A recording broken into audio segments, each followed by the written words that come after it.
Welcome to Gear Up. I'm Emily. And I'm Kristen. Today we're here with Barbie, Lyon Herron's mom. Lyon was super loved in the moto surf community. We are super stoked to have you here to tell us your story. Yes, and what a story you have. It's a big story. Yes. Why don't you take us from the top? I mean, I'll rewind to his birth. You know, I was pregnant at 16. I was the only girl of 3 boys, and I was the daughter of 2 race car drivers. So there was just like adrenaline, you know, big blocks, nitro fuel, you know, 2 wheels, 4 wheels. This was the world that I was, you know, born into. And as a teen mom, Lyon was inherently born into it too. And my 3 brothers, you know, he was this little like magnetic child that they took under his wing. And, you know, he was born into it too. You know, it was like racetracks. I grew up at every like race car racetrack in LA, Saugus, LA County, Lyon Speedway, street racing. My mom and dad would take us to like the street races. And I remember like running from the cops and like hiding under the, you know, Denny's table, like early core memories. So that was just kind of like the setting, and it was wild. It was Malibu, we're old school Malibu. Grew up on 6 acres, and there were, you know, moto tracks, and we had a horse arena that ended up turning into a moto track. And, you know, so these boys just influenced and shaped him. You know, all of my brothers rode motocross. They were surfers, skaters, snowboarders, just every action sport, check the box. No fear. And, yeah, I mean, my early memories were like, you know, being on the property, riding a little 50. I stopped riding at 10 years old. I crashed on an ATC, the little 3-wheelers, and broke my fibia, tibia, and growth plate. And after that, I just kind of like, you know, paused with caution, and my brothers just kept going. And yeah, so Lyon was just this little kid on a little mini 50. And was his dad in the picture growing up? No. I mean, he knew about him. He eventually kind of worked his way into his life, but he, you know, he was young and he wasn't ready to be a dad. And I was ready to be a mom. Yeah. You know what I mean? It was just that like inherent knowing, like I was so maternal deep down that I really was so, it was never a question. Like I was really excited at 16 years old to be a mom. Yeah. Yeah, so the journey began just, you know, as this young mom with my 3 brothers. You know, it was like us, and then the whole Malibu community. I was the first one to have a kid, and, you know, there was little Lyon just naked on the beach, just tan, ruling it. You know, I dunked him in the ocean at 3 weeks old for the first time, and, you know, I was just winging it, you know, but having so much fun, you know, while we were doing it. He didn't stand a chance. The adrenaline was in his blood. It was in his blood. It was in his blood. So tell us kind of a little bit how, you know, growing up, how was he as a boy? And Lyon was like just born with this magnetism that like we'd be walking down the sidewalk and there would be a homeless guy, you know, sitting on his cardboard box, and I would turn around, I'm like, where is he? You know, like 4 years old, and he'd be like having a conversation. That's so cool. You know, he just led with unconditional love. He just was this big spirit, almost too big for this human body. And he lived so big, you know, everything he did. And he just had this dream of like, I'm going to go pro and I'm going to get sponsored. And I'm like, in what? He's like, I don't know. And I don't care. You know, he just, you know, throughout his life, he was like, I'm sponsored by Ruka and I'm sponsored by Fast House. And, you know, not competing in the big arena, but just because of who he was, they wanted to like, you know, bring him in, and it literally expanded throughout like multiple, you know, areas of action sports. And how old was he when he got diagnosed with cancer? He, I have like a stray hair. He was 4 when his first tumor came. I got him out of the bath and I was drying him off, and it was just like this golf ball sized tumor on his hip. And I was like, what the fuck is this? Yeah. Like, where did this come from? And got him into the doctor the next day, and they're like, we need to do a needle biopsy. It came back as a desmoid tumor, and I had no idea, you know, no one knows what a desmoid tumor is. It's a soft tissue sarcoma. And I'm like, where did it come from? And they're like, he could have bumped his hip. It just happens. It happens to women in pregnancy outside of his disease, Gardner syndrome. So for the next 2 years, we're just like, okay, they removed it. And I just kind of like moved on. Yeah. But he had every symptom of colon cancer. And he just kept getting misdiagnosed. And I would take him to doctors. And I'm like, he's like on the toilet, like, Mommy, my stomach's burning. And it was just like blood and mucus. And I'm like, somebody fucking give me some answers. Like, what is happening? And he just like eliminate peanuts from his diet. So it was just this like 2-year misdiagnosis until finally in 99, I was at work and it was pre-cell phone. And I remember just broken. By then I had 2 kids, single mom, just like out of my mind, trying to like make ends meet. And, the good old yellow pages, I was like, I knew like gastroenterologist was GI. And I found one at UCLA and just cold called them like in tears. And I was like, somebody help me, like, please help my son. And they told me to come in and they did a colonoscopy and he had like full blown colon cancer. And that's when they were like, oh, desmoid tumor, all these thousands of polyps in his colon and rectum. This one doctor was like, he has Gardner syndrome. And so he was 7 years old. Oh my gosh. That was December of 99. And they were like, he needs to have a colectomy like yesterday. And for 4 months, I was like, I'm not ready. I searched everything Eastern I possibly could, Hahnemannian medicine and, diet and juicing and everything naturopathic until finally a doctor was like, you're going to kill your son if you don't do this surgery. I canceled it like 3 times. Wow. So April 4th of 2000, he had his colon and rectum removed. And that was really like the start, in 2000 up until 2023, just this wild toad's Because he'd ride. be healthy for a little bit, right? Totally, And then, totally. I mean, there was no cure for Gardner Is it syndrome. inherited, I read, or how? It's genetic. Genetic. But it didn't come from his dad or I. So, like, you've got like genetic diseases and you've got karmic diseases. Not that Lyon was a bad soul in a past life. It was just, they were like deep lessons for him to learn and teach within this life. And so we were like, it's 1 in 300 million. Wow. I was like, this is like beyond, this is something that you chose to sign up for. And I chose to be your mom through this. Yeah, and whatever this is, we're here for it, So did you guys all have to get, you got tested? And Yeah, we had genetic testing through the Mayo Clinic early on. I had a colonoscopy in like 2000. His dad did. Crazy. And then we did the genetic testing and we didn't have it. Yeah. And did it start with like, it was just blood type thing?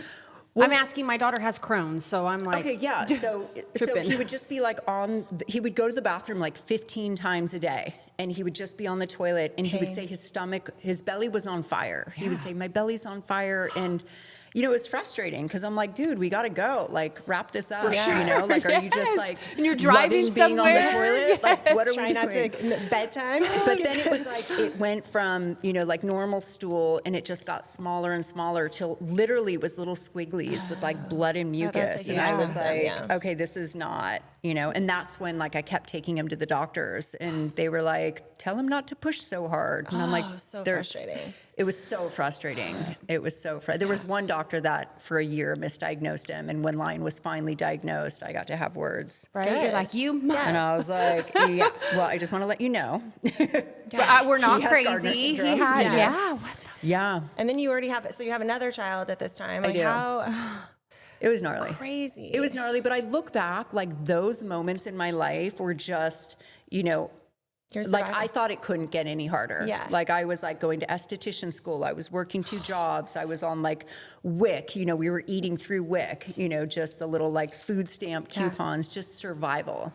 And I couldn't imagine life getting harder, but that was just like the stepping stone of preparation for what was to come. Yeah. Like I had to go through these moments of like extreme, like falling to my knees, right? Like where I didn't think I can hold anymore, to know that I could like, okay, hold a little more. Because as my life went on, and Lyon did have bouts of amazing wellness. He would have these big surgeries and then go through 2 years of chemotherapy or like clinical trials. And we'd go to Germany and do stem cells, but within that, there would be like a year or 2 years where everything would be stable. He'd feel good. And he would be ruling, ruling. He was like the king of Malibu surfing, he was like the modern day Mickey Dora, and, any chance he can get, like snowboarding in Mammoth and riding the track. And even at the end, there were drains and pick lines, and he's still, That's great. hitting the track where,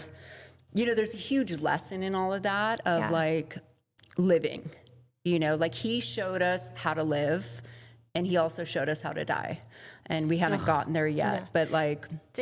Was there like a lifespan put on the diagnosis, or did you guys know about like how much time you would have with him? Or No, it's such a rare disease. That's what it's rare, It's right? so Like rare. there's not- And I would always like try to research on the internet, like what's the lifespan? And everybody's so different. Yeah. Typically, you're not diagnosed till the second or third decade of your life. He was diagnosed really young, and he had like extreme, like some people just have desmoid tumors, some people just have the polyps, some people just have the cysts. Like he had everything. All of it. So he had a really aggressive mutation. So, him living to be 31, like exceeded expectations. The doctors, whenever they would give a prognosis, I would kind of, gently bring it back to, that's between him and God. Like, God's the only one that can give him a Yeah, prognosis. absolutely. Like, we don't get to like play that role. Like we don't know. But so much of who Lyon was, that positive mental attitude, that like living, the pockets in between, the spaces in between, where he went out and lived, and he lived big, and he did so much with a terminal illness, where it puts the rest of us in check. for sure. Yeah. Like that's how we should be living. It's very sad. I know. I'm like, dude. it's sad, but it's like, it's so inspiring. For sure.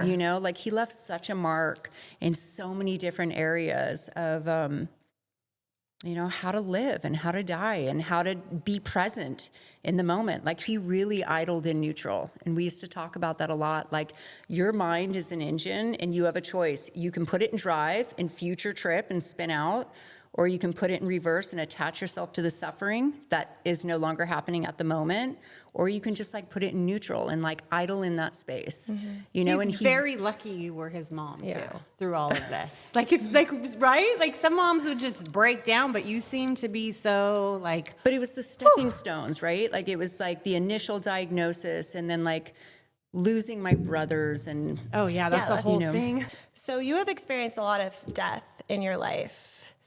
I have.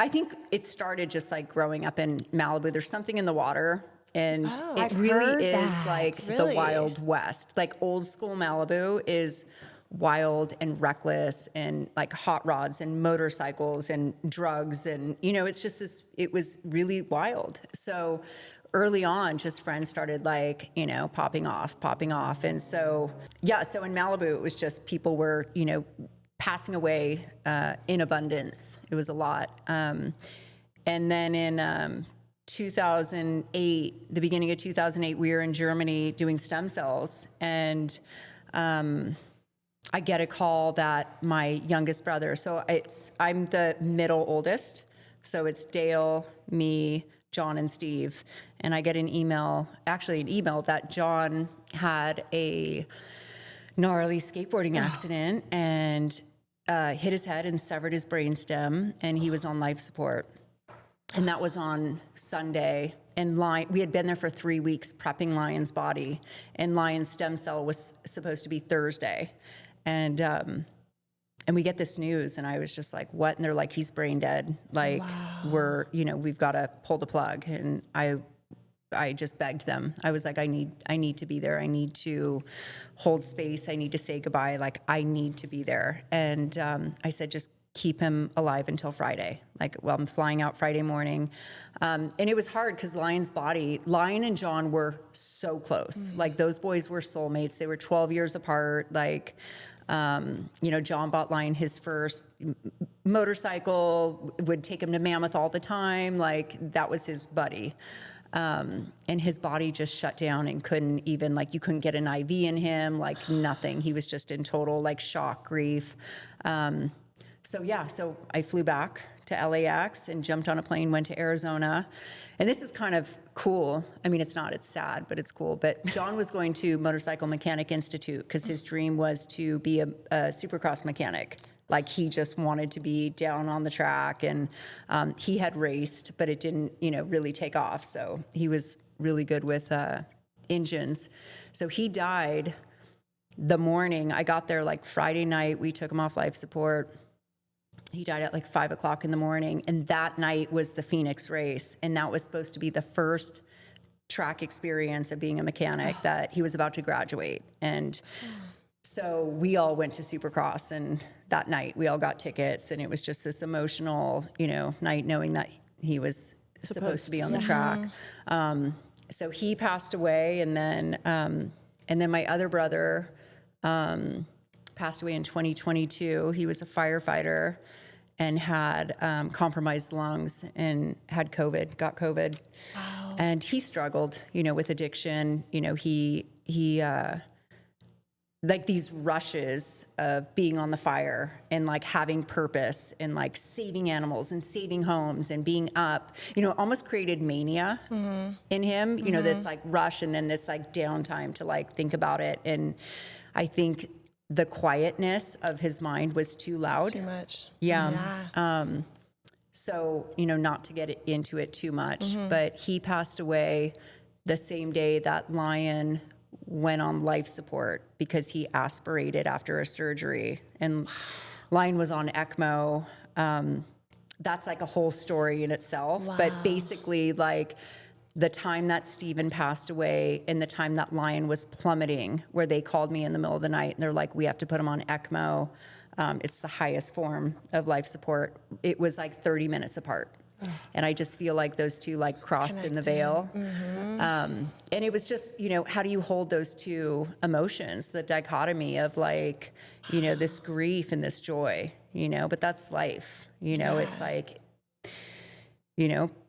just the two emotions go hand in hand, like woven throughout my life. And that was this new territory of Lyon started waking up the day that we found my brother deceased in his truck. And the only reason I know the time that he died is he came to me in a dream 3 days after and gave me the exact time. Signs. Like it was a visitation. Wow. And I was like, oh my gosh, thank you. I needed that closure of knowing exactly when you left.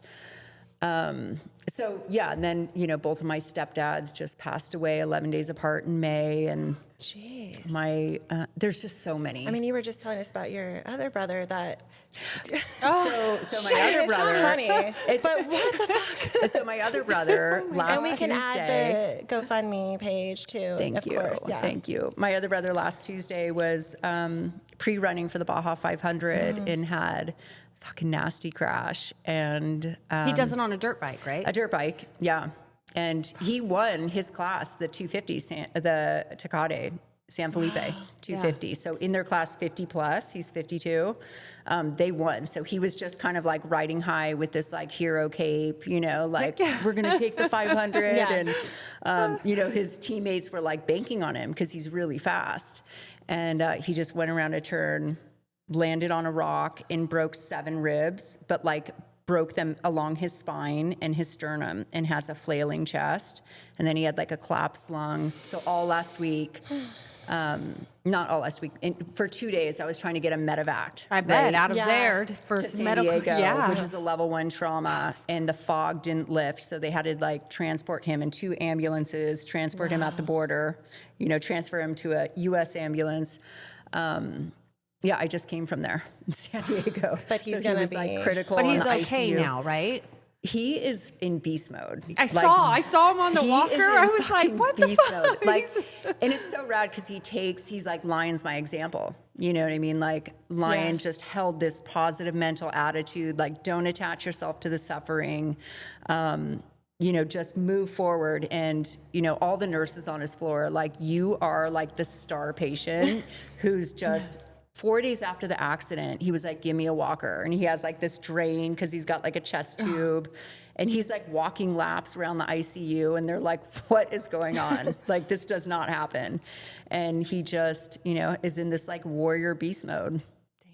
Yeah. So there's just a lot of death, a lot of tragedy, you know, just a lot of like major things. I always say I have a bipolar life. I'm not, like, my mind is very stable, but I have these extreme highs and these crazy lows in my life of like, we lost our house in the Woolsey fire and, you know, just all this stuff. But everything is this stepping stone to kind of prep me for the next thing.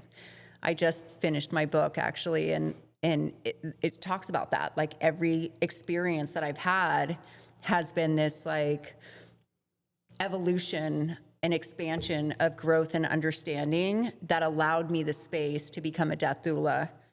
And that's what all the death in my life kind of like pushed me towards, where like, oh, I can sit with death. Like, I can do this.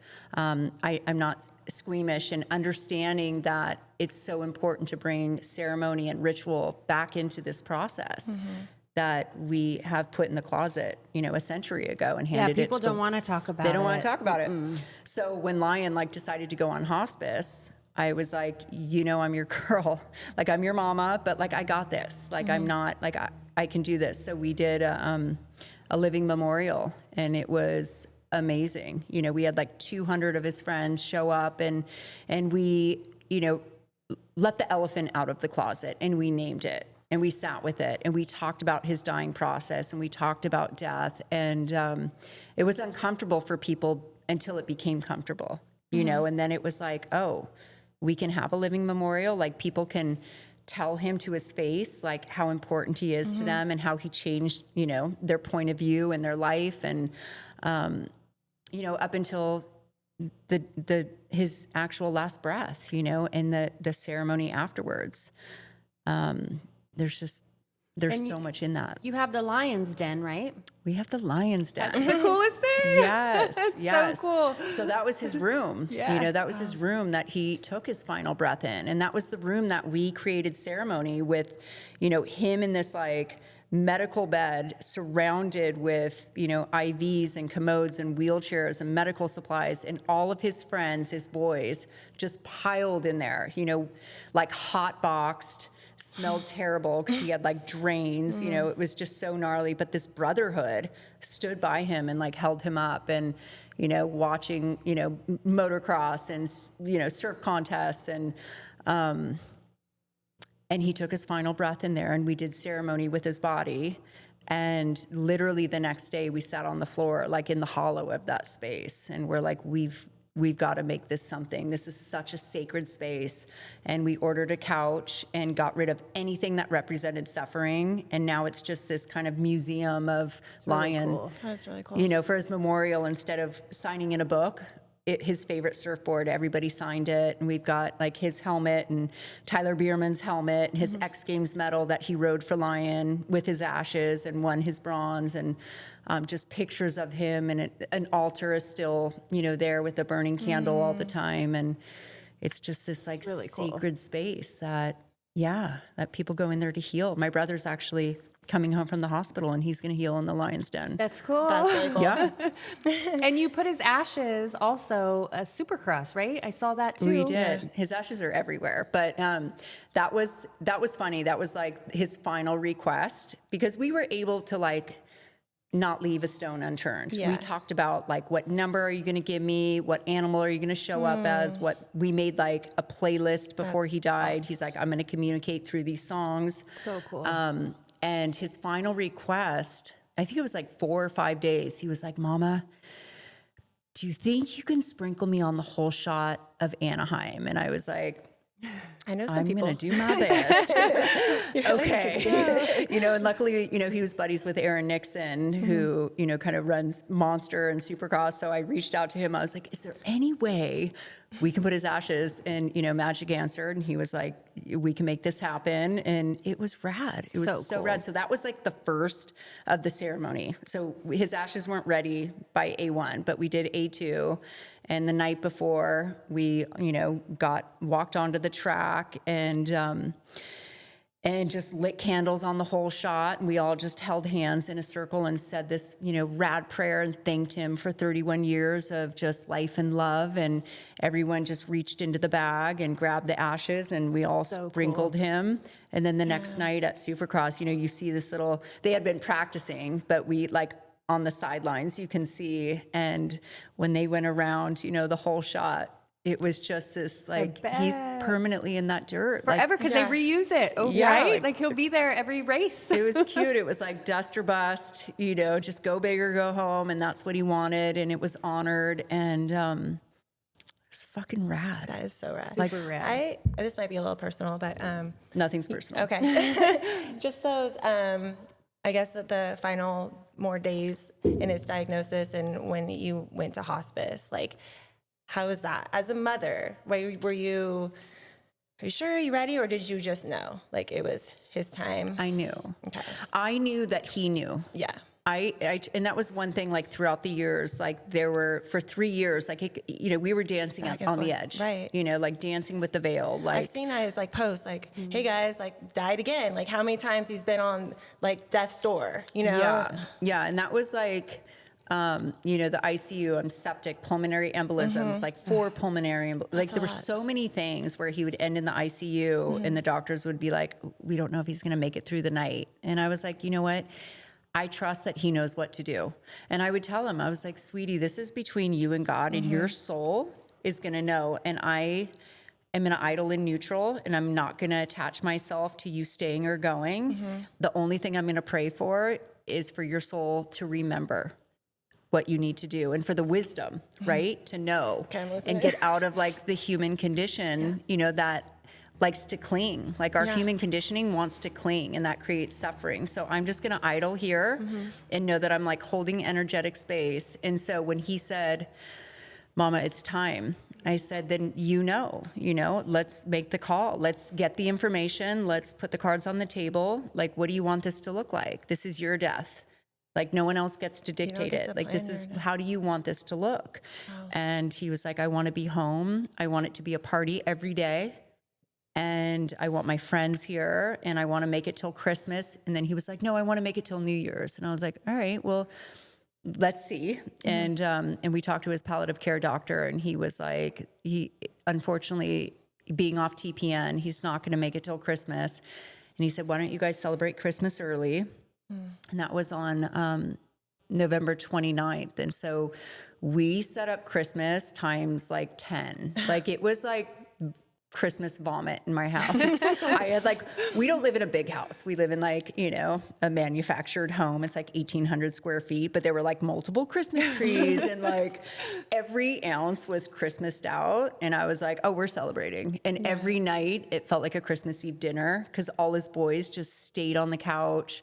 They slept over. They took time off work, and all of them just stayed. And we feasted every single night. And so he, wrote his ending. Yeah. Do you think he maybe was trying to hold on longer for you? I mean, you obviously had a really close relationship. He was I don't think so. I think he just wanted to experience one more Christmas. But I was like, what does that look like? What's that going to look like? Are you going to be in bed? Not being able to eat, and not being able to let's just enjoy. And then, it was cool. It was within those 2 weeks, his boys came up.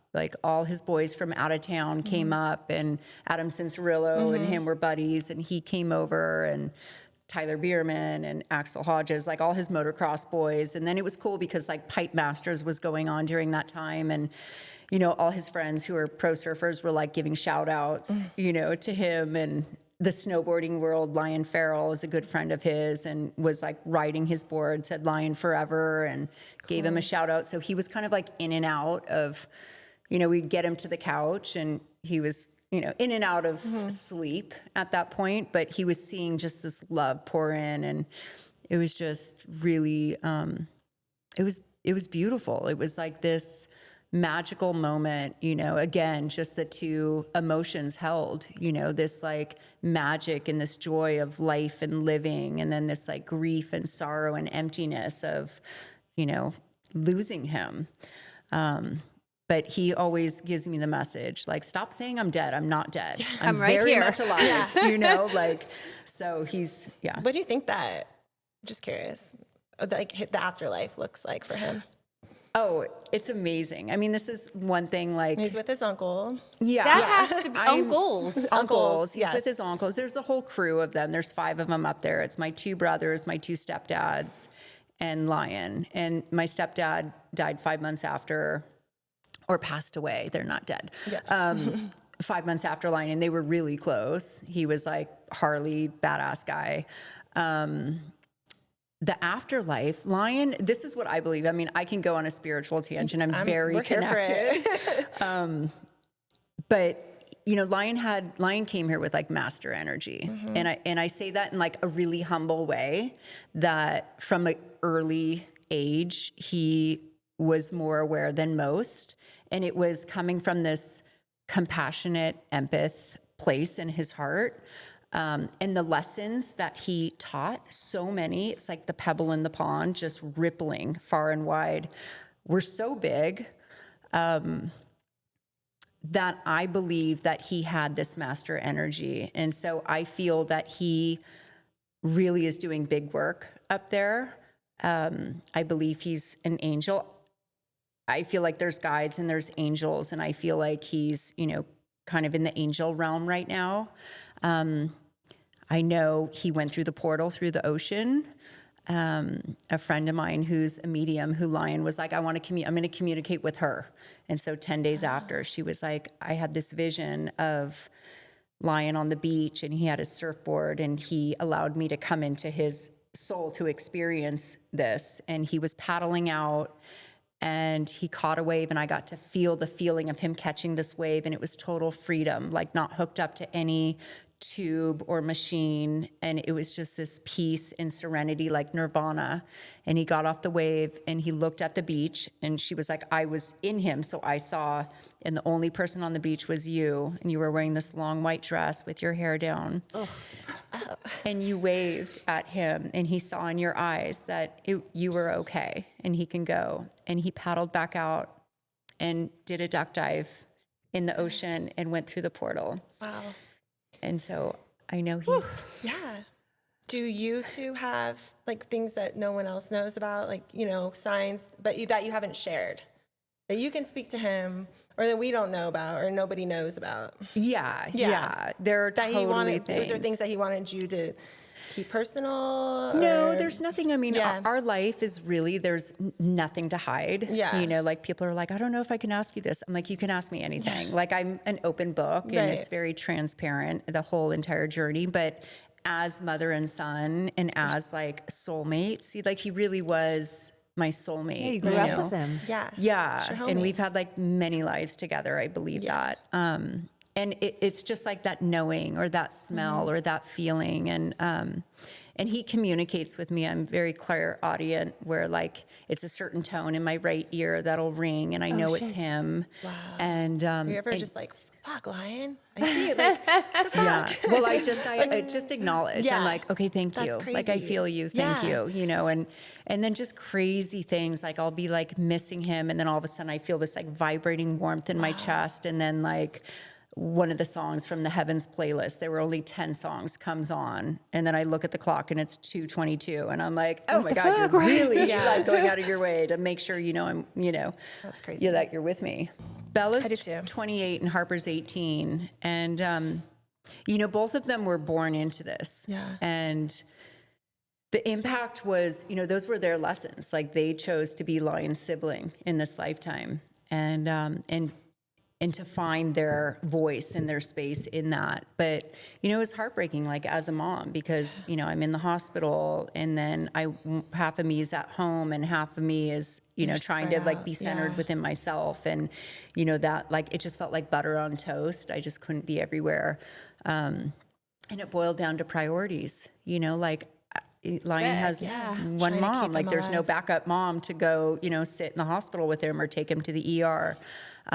So my kids definitely, I don't want to say they suffered because of it. They grew because of it.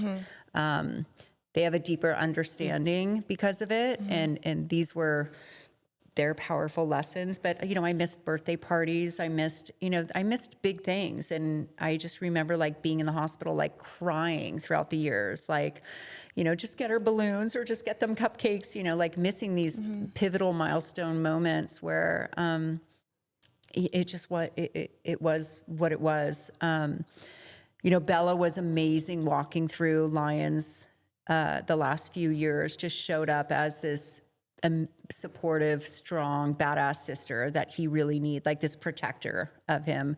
And, you know, her and I did this little, like, we do this cute little, like, podcast. It's called, you know, From Mama to Daughter, where we really process our journey together as mom and daughter with Lyon. And she, you know, she's grown so much from this experience. My little 18-year-old boy is still kind of, he's not little, he's 6'3", but you know, just that, like, not really ready to touch the emotions. You know, it was easier for him to like, go snowboarding instead of like sitting in that space the last few days. Cause I don't think he really knows how to sit in that space. So he was like, I'd rather just be at the top of the mountain and just feel my feelings going down the hill. And I'm like, whatever you need to do, like, that's okay. And, you know, we're very open in our house. So he knows that he can, sit down and process anything with me whenever he's ready. But I, like, you know, I've read him like chapters in the book where like I kind of pump him up that he was like born into this, but he has stepped into the last living son, you know, with such grace and strength. And he'll look at me and he's like, thanks, Mom. Like, I think he like feels seen in it, but he's quiet. He's an introvert. So. So were there times you felt helpless with Lyon? And if so, what helped you get through it? 100% did I feel fucking helpless. Yeah, but what helped you, You know? like You. Like, you how did you take get care through of it? yourself? Yes. You know, so much of it was, you know, I'm like a big Mother Mary girl, like a big Mother Mary, like she's my girl. And, you know, the helplessness as a mom, like you want to fix what's broken. You want to take the pain away and you want to, like, that's inherently like what we do. And when you can't do that and you have to like tap into the space of just holding space for what is, that's hard. And so I would pray to her, because she too watched her son suffer, and she's just this divine mother energy. And I would just visualize like her infusing me with strength and wisdom and endurance to keep walking. And so, you know, in my meditations, like I would just bring in this like divine mother energy of like ancient wisdom, right? And all the moms that have lost children that came before me, you know, just calling on their strength and wisdom. And that's really kind of how I walked through it. You know, everything else on the outside is still, you know, the world is still spinning, and I'm kind Crazy, of like, huh? That's You want it to the stop, craziest and it's part, I just feel. like, you go to the grocery store and people are just going Yeah, about and their you're like, business, "Fuck, I and you're just- like, my son's in the ICU, Yeah. like he's clinging onto life, you know, it's like, don't you know, but you kind of feel like you're on this isolated island, and just being able to connect to source, you know, to like the divine mother, like that was my anchor. That's what like got me through. And incredible. yeah, you know, and she's honored deeply in my home. There's like Mother Marys everywhere. What do you think Lyon would be most proud of you today? Well, he has come through, you know, saying like, Mom, I'm so proud of you. I think for writing the book, Yes. that was a big one.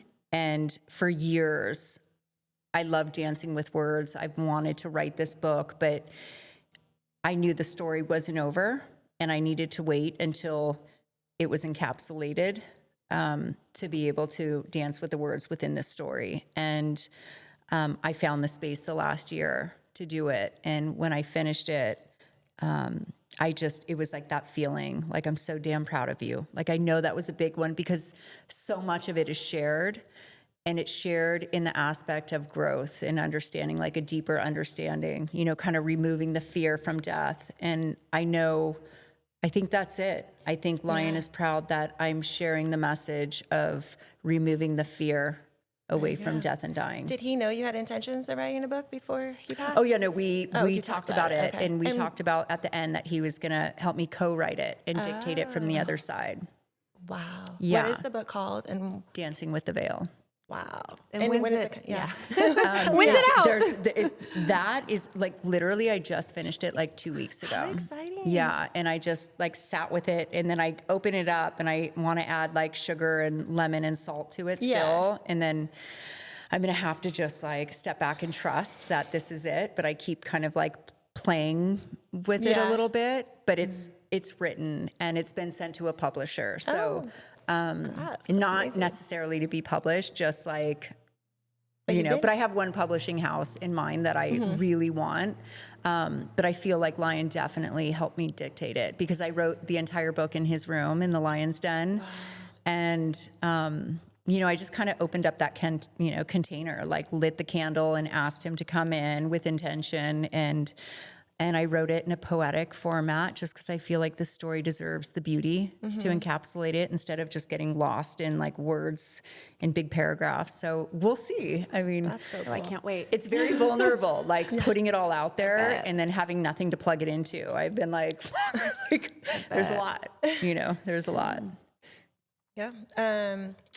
Okay. I have a question. So what is something people shouldn't say to people that are grieving? Or what's something they should say? Shouldn't say. You know, there are things that other people don't like to hear.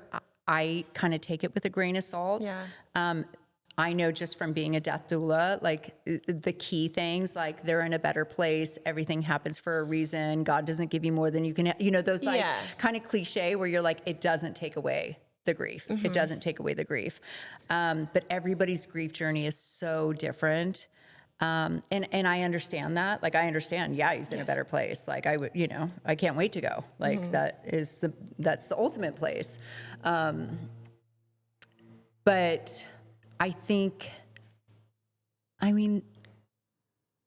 for me, the simplicity of, I love you, I'm here for you whenever you need. You don't have to respond. That's a big one because you get like bombarded. Yeah. Right. There were like thousands of messages and I felt like guilty for not responding or acknowledging people dropping off food and sending me gifts. And, you know, like you don't want to have to take any more on. Like you're emotionally so fragile, just trying to like get through every breath.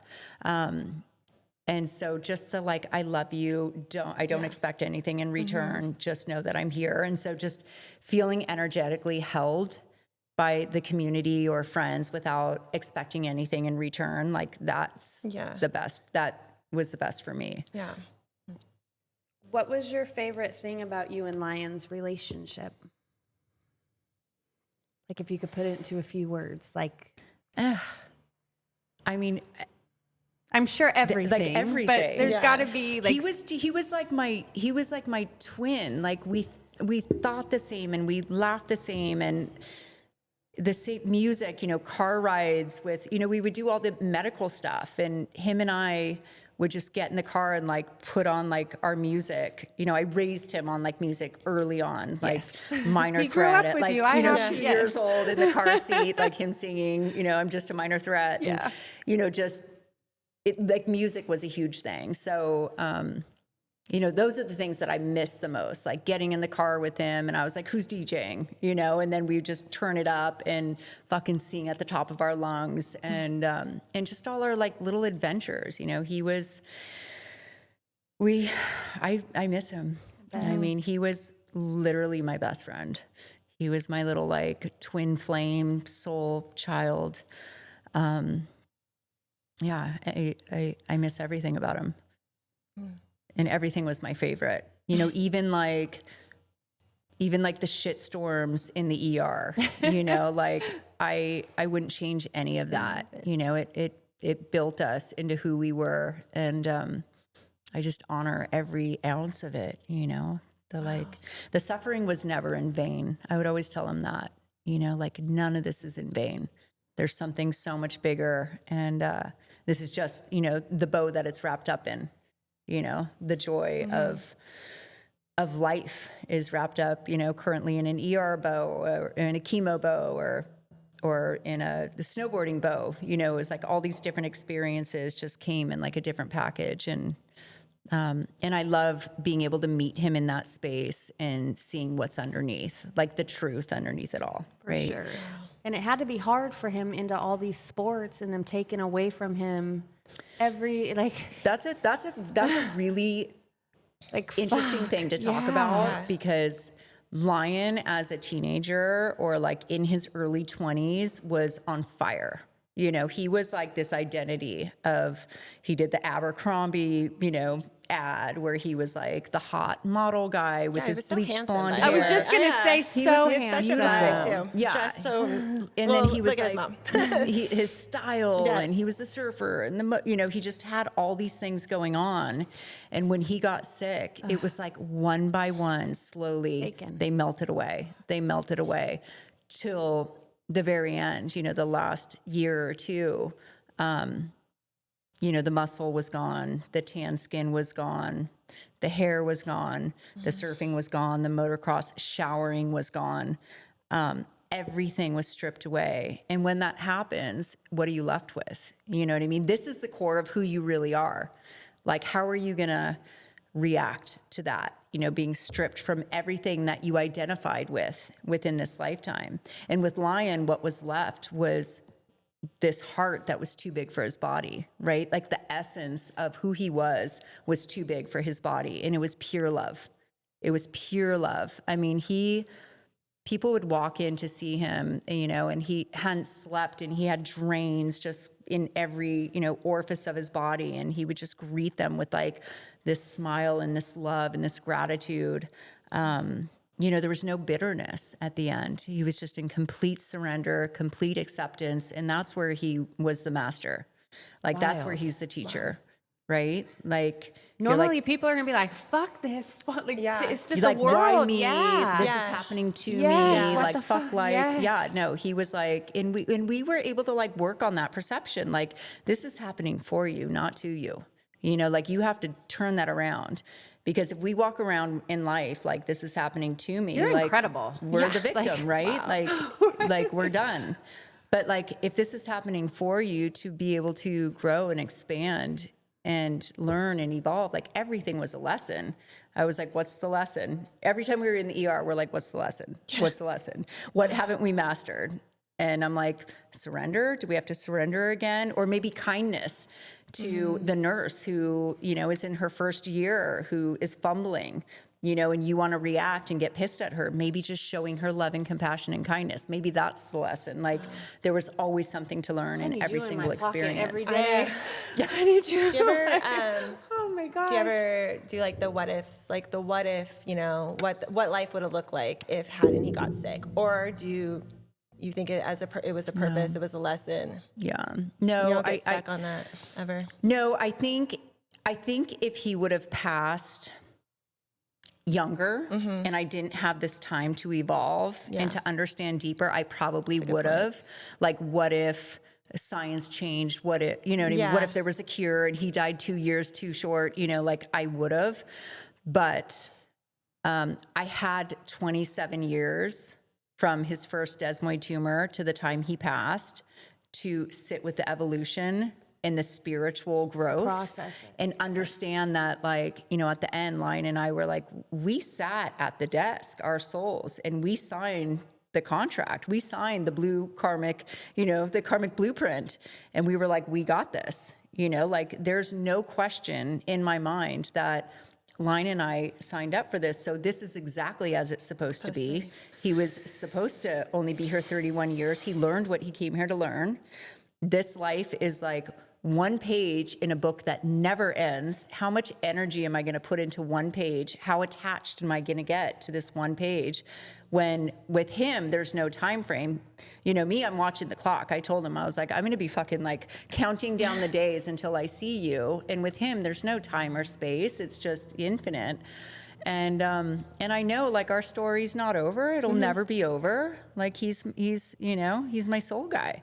So I just have to continue in this lifetime with the work that I came here to do. And I think so much of that is like opening the door to seeing death as this beautiful ceremonial rite, this rite of passage, and, you know, understand the lessons that I came here to learn and to share the lessons I came here to teach. And so, like, I know, like, I'm still in school. My work is not done. You know, I congratulated him for, you know, graduating before me. I was like, you just get to graduate and go home before I do. Like, you're in the master's program, like, you got this, and I still have work to do. And I'm going to do it. I'm not going to waste it. You know, I'm not going to, like, take any of it for granted.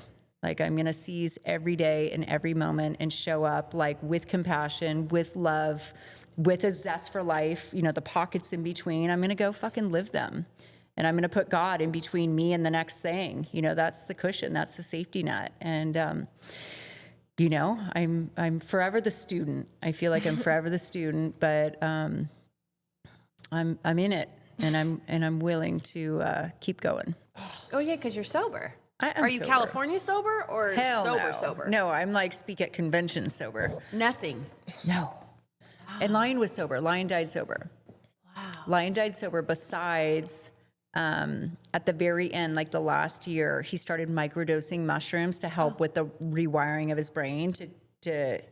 It was like the best thing he could have done, because it kind of took the heaviness out. And he was like, oh, the sky is so much bluer, and the birds are chirping so much more beautifully. Like, you know, I was like, yes, microdose. Like, this is great. You know what I mean? Like, enjoy your final. But it was just kind of the rewiring of the trauma of what he had been through, like all the hospital stuff. So it kind of just diffused that in a way. But yeah, he was 9 years, like no alcohol, no hard drugs, nothing, no weed, nothing. Yeah, and I'm 13 years Sober. Yeah. And so much of it was, you know, I do share about it because it is part of my journey where being a young mom growing up in Malibu, like it was just kind of like fed to us, right? Like it wasn't this like moment where I went to college and I'm like, oh, I'm going to have my first drink in like a sorority. Like that was not my story. I did not go to college. I did not join a sorority.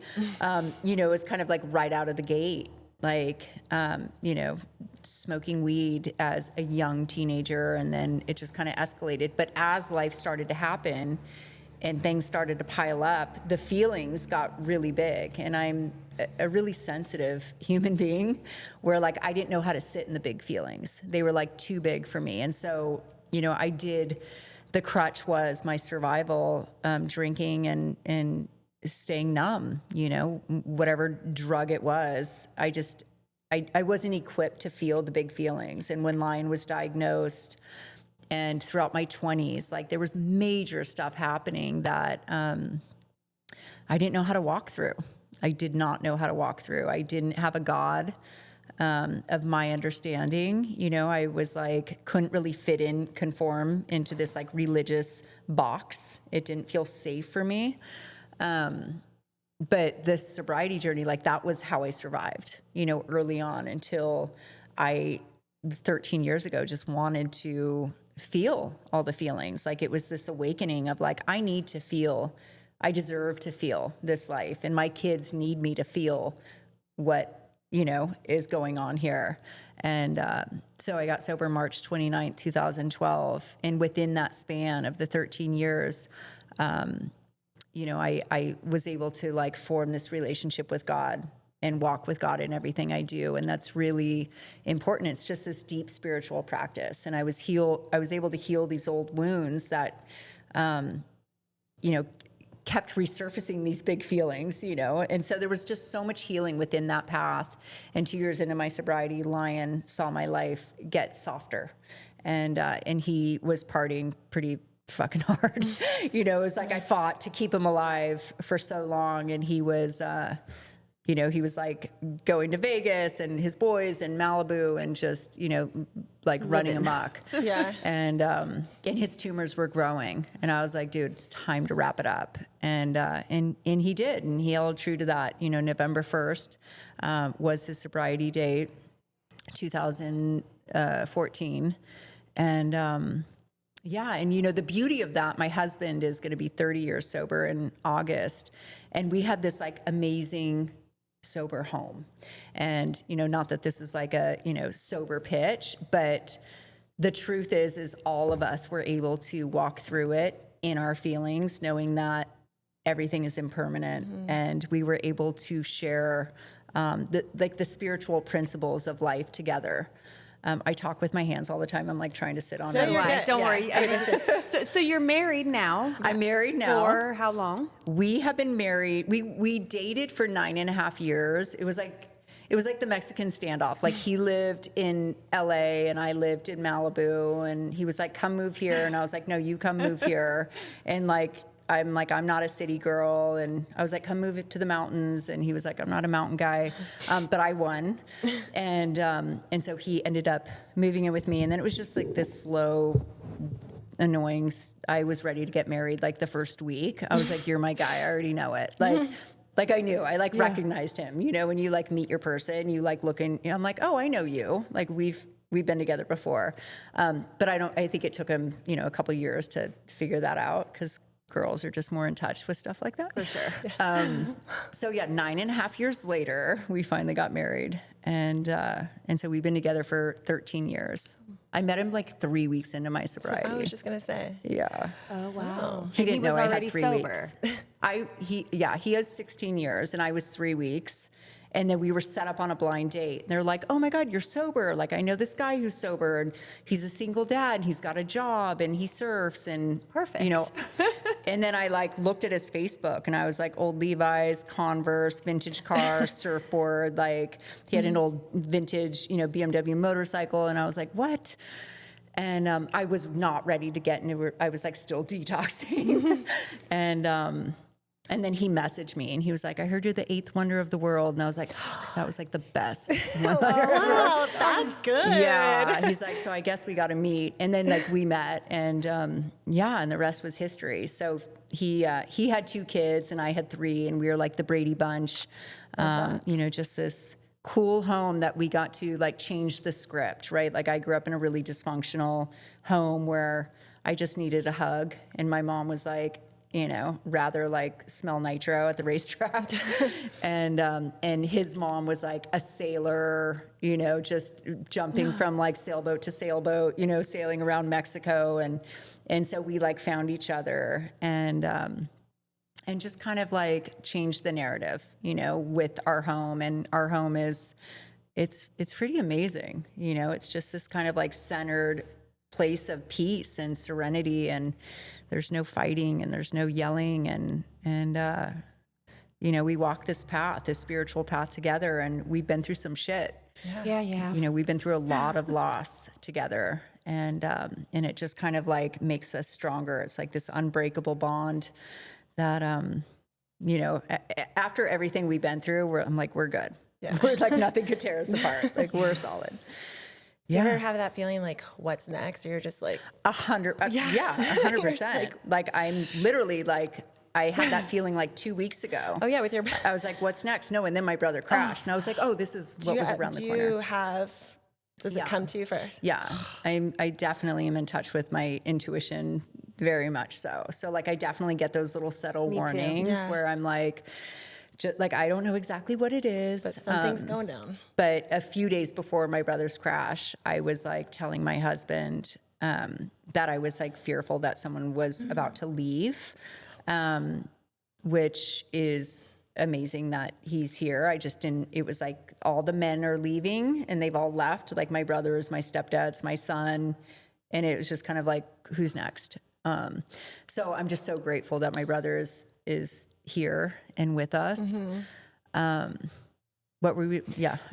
No, and that just made me think, like, are you ever overprotective of your children living? Like, you want to just keep them safe? Yeah, I'm a little annoying. Yeah. I'm a little annoying with Harper, where like I track him and like I'll just like watch him and see like where he's driving and if he's safe. And he went to school in Montana this last year, and just unfortunately, like I have to remind myself to idle in neutral because I'll want to like fast forward, like icy roads, he'll hit a deer, he'll be in a ditch by himself. Like I will spin out in like the category 5 hurricane will like sweep me up. Think And I'm the like, worst. fine, I have to find my way back to the eye of the hurricane where it's like still It's okay. and calm. He's And gonna neutral. be Yeah. okay. I'm like, what? I feel like that's a female thing. We think It's- the it's- absolute worst scenario. I do that Yeah. at the dirt bike Oh, I track do at the track, sometimes. too. I'm like, Yeah. stop thinking that. Why? Or you see them Thinking stopped that. on their... And you don't want to energetically like No, put that and out then you're there. like, You're get Just out. put that in the universe. Oh my gosh! And then you're just Yeah, what get the it out heck? of your brain. I Yeah. know. It's hard. Like as a mom, Yeah. you know, and Lyon used to have like wicked crashes and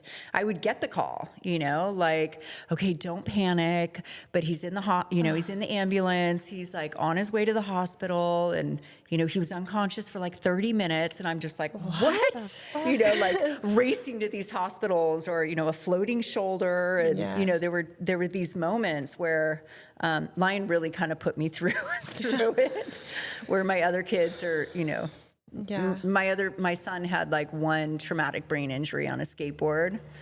That really kind of like spun me out where I was like, no more. Like I'm so, Right? yeah, like transport critical condition, like blood on the brain, you know, fractured skull, but Yeah. luckily he's, you know, okay. But yeah, I definitely, I'm fearful, you know, I find myself like worrying a little more than I should maybe.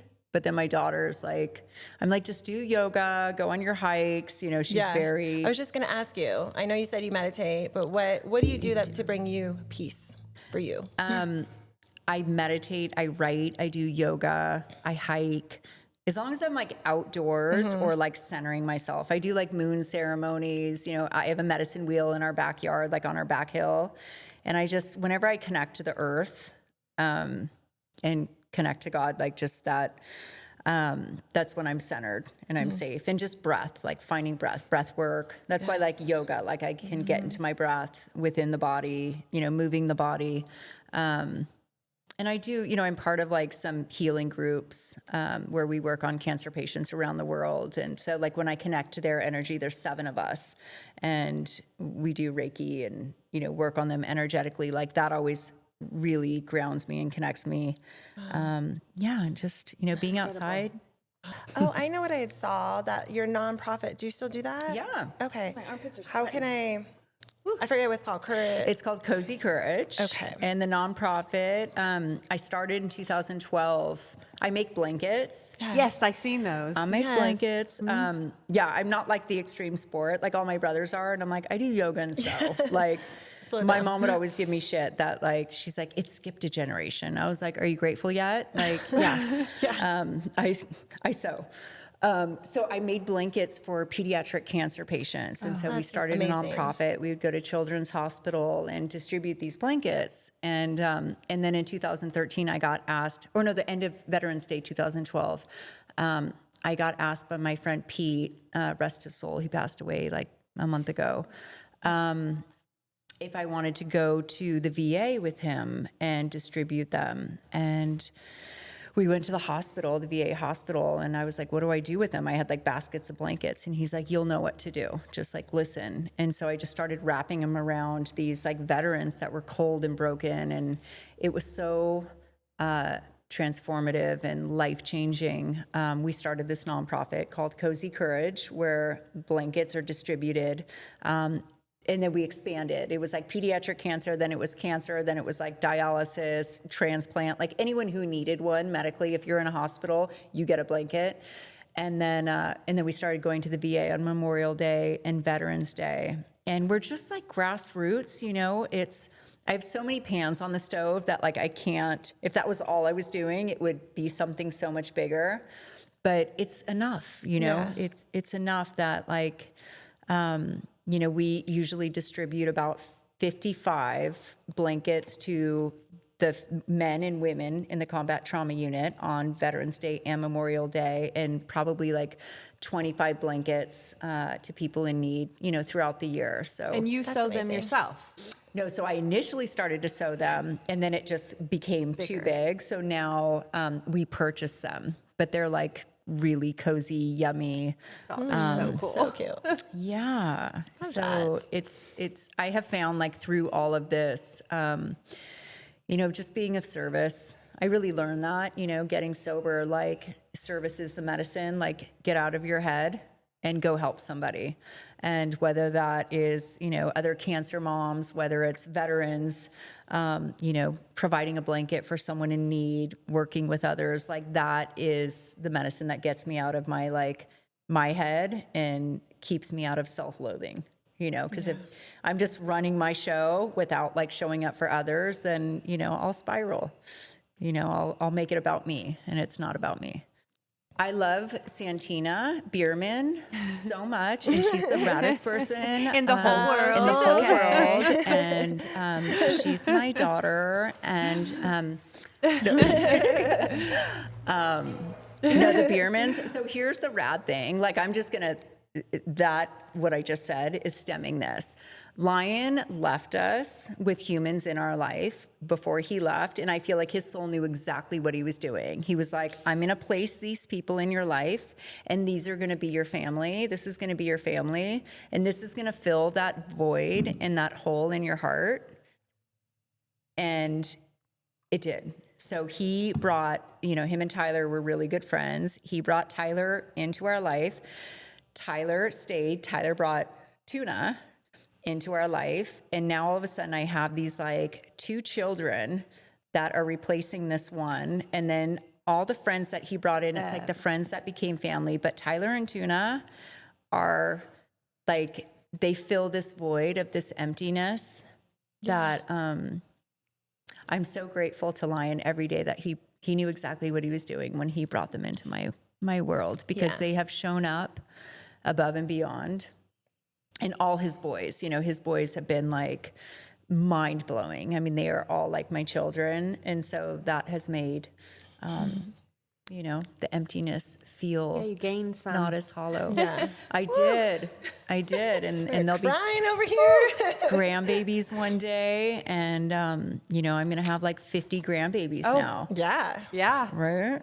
They're fun. Grandkids are fun. I cannot wait. Yeah. Yeah.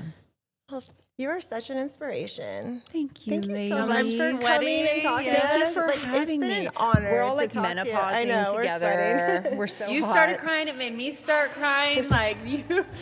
We want to thank you so much for coming. You are definitely an inspiration. Thank you for having And me. yes, we're super stoked you came. That was amazing. I could talk to you for hours. Aw, thank Thank you. you. Thanks for having me. It's always an honor.